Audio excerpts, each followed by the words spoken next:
शेतकरी बांधवांनो, ऊस पिकामध्ये आंतरपीक बरेचसे शेतकरी घेतात, पण आमचे अनुभव असे आहेत आत्तापर्यंत मागच्या एक 10 वर्ष झालं आम्ही सगळं हे पाहतोय. इवन आमच्या गावामध्ये बऱ्याच शेतकऱ्यांनी अशा पद्धतीचे प्रयोग केलेले. तर त्यावेळेस निदर्शनास असं आलेलं आहे की ह्या आंतरपिकाच्या पाणी व्यवस्थापनाच्या अनुषंगानं शेतकरी काय करतात, ऊसाचं पण पाणी तोडतात आणि अशा ठिकाणी अत्यंत मेहनती असलेल्या शेतकऱ्यांची सुद्धा ऊसाची पूर्ण राळढाळ त्या ठिकाणी पाण्याअभावी जे आहे ते झालेली आणि त्यामध्ये जे आहे ते मुख्य पीक म्हणून आपण ऊस घेत असतो, पण त्याचं नुकसान होतं. तर असाच एक प्रयोग जो आहे तो या ठिकाणी प्रगतिशील शेतकरी बांधवांनी जे आहे ते या ठिकाणी केलेला आहे. 7 फुटाची सरी आहे ऊसाची आणि त्याच्यामध्ये जे आहे ते हे आंतरपीक हरभरा त्यांनी घेतला आहे. पण त्यांनी एक थोडंसं आणखीन इतरांपेक्षा एक नाविन्य असा प्रयोग केला आहे, ज्याच्यामुळं की त्यांचा ऊस कुठंच कुचंबलेला नाही आहे किंवा ऊसाच्या पाणी व्यवस्थापनामध्ये किंवा खत व्यवस्थापनामध्ये कुठल्याही प्रकारचे अडथळा त्या ठिकाणी ह्या आंतरपिकामुळं आलेला नाही आहे.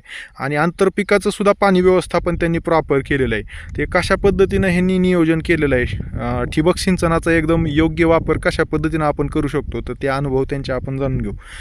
साहेब नमस्कार, तुमचं पूर्ण नाव आणि मोबाईल नंबर सांगा. माझं नाव अनिल कुमार गणेशराव बेदरे. मी सहाय्यक पोलीस निरीक्षक म्हणून नांदेड येथे कार्यरत आहे. हां, माझा मोबाईल नंबर आहे 7020695964. ओके. तर आम्ही इथं ऊस 7 फुटावर केलेला आहे. ऊसाचं बियाणं आम्ही गन्ना मास्टर यांच्याकडून सांगलीतून आणलेलं आहे. तर ऊस 7 फुटाचा असल्यामुळं आमचं असं होतं नियोजन की बाबा काहीतरी त्यामध्ये खर्च आपला जो झालेला आहे तो निघावा, यासाठी मध्ये आंतरपीक म्हणून आपण पीक घ्यावं. तर हरभरा पीक हे घ्यायचं ठरवलं आम्ही. सुरुवातीला आम्ही ठरवलं की 2 सऱ्या पेरून हरभरा घ्यावा, पण नंतर असा विचार केला की खूप जास्त हे होईल, त्यामुळे 1 सरी घेतली. आणि आपल्याला ऊसासाठी 20 mm चं एका सरीला दोन्ही साईडनं ड्रीप करायचं होतं. तर दोन्ही साईडनं ड्रीप करायचं होतं. हे ऊसाचं 20 mm चं ड्रीप आहे. हे ऊसाच्या दोन्ही सऱ्यांना लावायचे आपल्याला नंतर ऊस मोठा झाल्यानंतर. तात्पुरतं आपण काय केलेलं आहे की एक ड्रीप ऊसासाठी ऊस लहान असल्यामुळे एवढं पाणी त्याला सफिशियंट होतं. तर दुसरं जे ड्रीप आहे तर ते आपण हरभऱ्यासाठी इकडे लावलेलं आहे. हरभऱ्याला तेवढी पाण्याची आवश्यकता नसल्यामुळे जेवढं आवश्यक आहे तेवढं पाणी देण्यासाठी इथं तोटी लावलेली आहे हरभऱ्यासाठी वेगळी.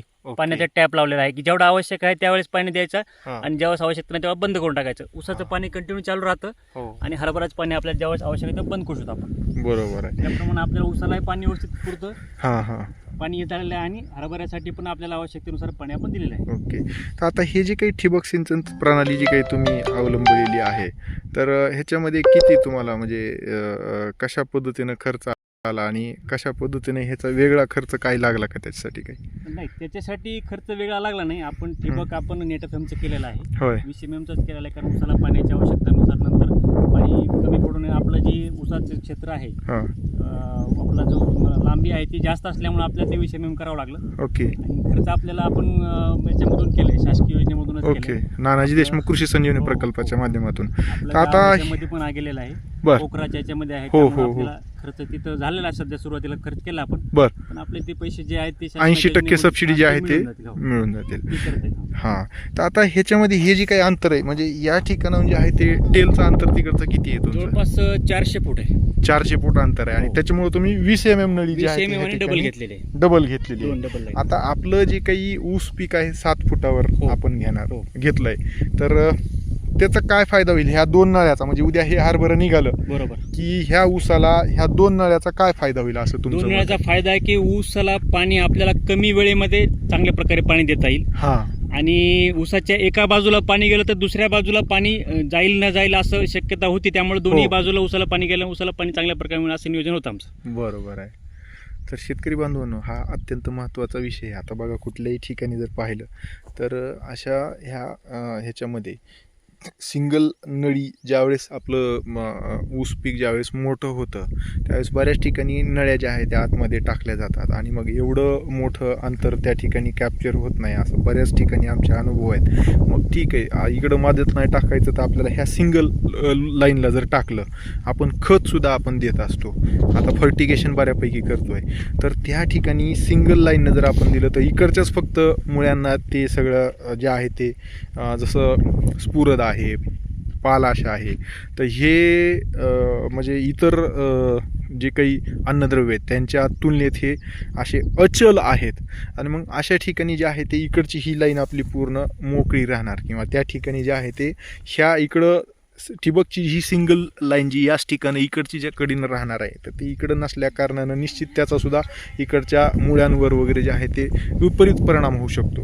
मात्र आता या ठिकाणी अशा पद्धतीनं 2 लाईन केल्यामुळं ज्यावेळेस हे हरभरा निघेल त्यावेळेस ही सुद्धा लाईन जी आहे ते कंटिन्यू तो कॉक चालू राहील, आणि या इकडच्या साईडनं सुद्धा जे आहे ते ह्या ऊस पिकाचं जे आहे ते पाणी आणि खत व्यवस्थापन ॲट अ टाईम ह्या दोन्ही नळ्यांच्या माध्यमातून जे आहे ते होणार आहे. आणि त्यामुळं आपलं ऊस पीक जे आहे ते उत्कृष्ट पद्धतीनं त्याचं खत आणि पाणी व्यवस्थापन या माध्यमातून आपण करू शकतो.